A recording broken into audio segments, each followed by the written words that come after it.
అసలు నాకు జన్మనిచ్చినటువంటి నా తండ్రి, ఈ ప్రాణాన్ని తండ్రి, ఆయన చిటికెన వేలు పట్టుకొని నేను ఓనమాలు నేర్చుకున్న ఉద్యమాలు ఎట్లా చేయాలని. ఆయన చిటికెల వేలు పట్టుకొని ప్రజలంటే ఏంది, ప్రజా సమస్యలు అంటే ఏంది, ఎందుకోసం దాని మీద గలమెత్తాలని చెప్పి నేను నేర్చుకున్నా. ఆ నాయకుడి స్ఫూర్తిగానే నేను సామాజిక తెలంగాణ మాట్లాడినా. భారతదేశం మొత్తంలో ఇన్ని రాష్ట్రాల్లో ముఖ్యమంత్రులు అయితే 75 ఏళ్ళ స్వతంత్ర భారతదేశం, 79 ఏళ్ళు స్వతంత్ర భారతదేశంలో దళితులకి 3 ఎకరాల భూమి ఇస్తా అని చెప్పినటువంటి ఏకైక గొప్ప నాయకుడు కేసీఆర్ గారు. ఆయన దగ్గర నుంచే కదా నేను సామాజిక తెలంగాణ ఎజెండా నేర్చుకున్నది. బీసీలకు ఎవరు వృత్తి పనిదారులు ఉంటే వాళ్ళకి చేయూతనిస్తా అని చెప్పినటువంటి ఏకైక ముఖ్యమంత్రి కేసీఆర్ గారు. చెప్పినట్టుగా డబ్బులు ఇచ్చిండు కూడా. ప్రతి కులాన్ని కాపాడుకునే ప్రయత్నం చేసిండు. అది కాదా సామాజిక తెలంగాణ? నేను మే 1 నాడు లేబర్ డే రోజు మాట్లాడితే దాన్ని చిల్వలు పలువలు చేసి సామాజిక తెలంగాణ పేరుతోని కవిత పార్టీ పెడుతుందని చెప్పి నేను నిన్న చెప్పిన 2 పేర్లు పని కట్టుకొని నా మీద దుష్ప్రచారం చేసిండ్రు.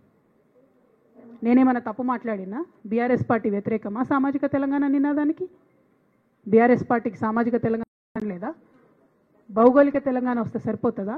బంగారు తెలంగాణ కావాలని కేసీఆర్ గారు ఇచ్చిన నినాదమే కదా. బంగారు తెలంగాణ అంటే ఏంది?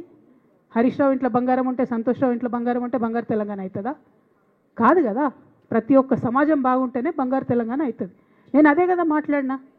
దానికి ఇష్టం వచ్చినట్టు నా మీద స్టోరీ లేపిస్తే నేను భవన్లో పోయి కూర్చొని బాజాప్తా, ఎక్కడో కాదు, బయట ప్రెస్ మీట్ పెట్టలేదు, ఏ ప్రెస్ క్లబ్లో పెట్టలేదు, డైరెక్ట్గా తెలంగాణ భవన్ నా ఆఫీస్ అండి, నా పార్టీ భవన్లో పోయి కూర్చొని నేనేం చెప్పినా, నా మీద కుట్రలు జరుగుతున్నది, నా మీద విషప్రచారం జరుగుతున్నది అని చెప్పిన. నేను రామన్నను బుజ్జగించి గడ్డం పట్టుకొని అడుగుతా ఉన్నా, అన్న నీ చెల్లెని, ఒక మహిళా ఎమ్మెల్సీని మన పార్టీ ఆఫీస్లో కూర్చొని నా మీద కుట్రలు జరుగుతున్నాయని నేనంటే మీరు వర్కింగ్ ప్రెసిడెంట్గా ఉన్నారన్న, ఫోన్ చేయరా అన్న నాకు? ఏమైంది బేటా, ఎందుకు బాధపడుతున్నావు అని ఫోన్ చేయరా?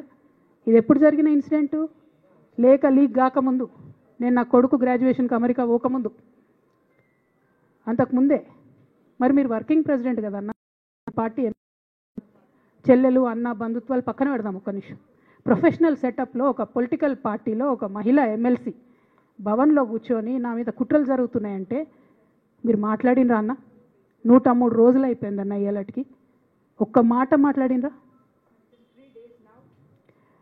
కేసీఆర్ గారు దగ్గర నుంచి కమ్యూనికేషన్ రావాలని నేను ఎక్స్పెక్ట్ చేయలే. వారు పెద్దవారు, వారికి అనేకమైన పనులు ఉంటాయి. మొత్తం పార్టీని ఇప్పుడు పునర్నిర్మించుకోవాల్సిన అవసరం ఉంది. తెలంగాణకు జరుగుతున్నటువంటి అన్యాయాన్ని వారు ఎప్పటికప్పుడు దిశానిర్దేశం చేయాల్సిన అవసరం ఉంది. కానీ వర్కింగ్ ప్రెసిడెంట్ గారి దగ్గర నుంచి ఫోన్ రాకపోవడం మాత్రం ఒక మాట అనిపించింది నాకు. నేను కేసీఆర్ గారి బిడ్డను, నేను కూర్చొని ప్రెస్ మీట్ పెడితేనే రెస్పాన్స్ రాలేదంటే మరి ఇంకో మామూలు మహిళా కార్యకర్తకు బీఆర్ఎస్ పార్టీలో మన అన్యాయం జరిగితే రెస్పాన్స్ వస్తుందా? నాకైతే అనిపించలేదు. వస్తుందేమో నాకు తెలియదు. కానీ నేను ఒక మాటకు నాకు సంతోషం అనిపించింది. నాకు నోటీస్ రాగానే అక్కడ మహిళా ఎమ్మెల్సీలు కూర్చొని, మహిళలందరినీ కూర్చొని, ఫస్ట్ టైం అనుకుంటా భవన్లో 5 మహిళలు కూర్చొని ఇండిపెండెంట్గా ప్రెస్ మీట్ మాట్లాడారు. చాలా సంతోషం. ఇటువంటి అంతర్గత ప్రజాస్వామ్యం రావాలనే నేను కోరుకున్నా. మహిళలకు, ఎస్సీలకు, ఎస్టీలకు, బహుజనులకు కోటరీల అడ్డంకులు లేకుండా యాక్సెస్ రావాలి. అది మైక్కి యాక్సెస్ రావాలి, బాస్కి యాక్సెస్ రావాలనే నేను అనుకున్నా. అది జరిగింది, చాలా సంతోషం. నన్ను సస్పెండ్ చేసినాక అయినా పర్లేదు, కానీ జరిగింది. నిన్న మహిళలందరూ కూర్చొని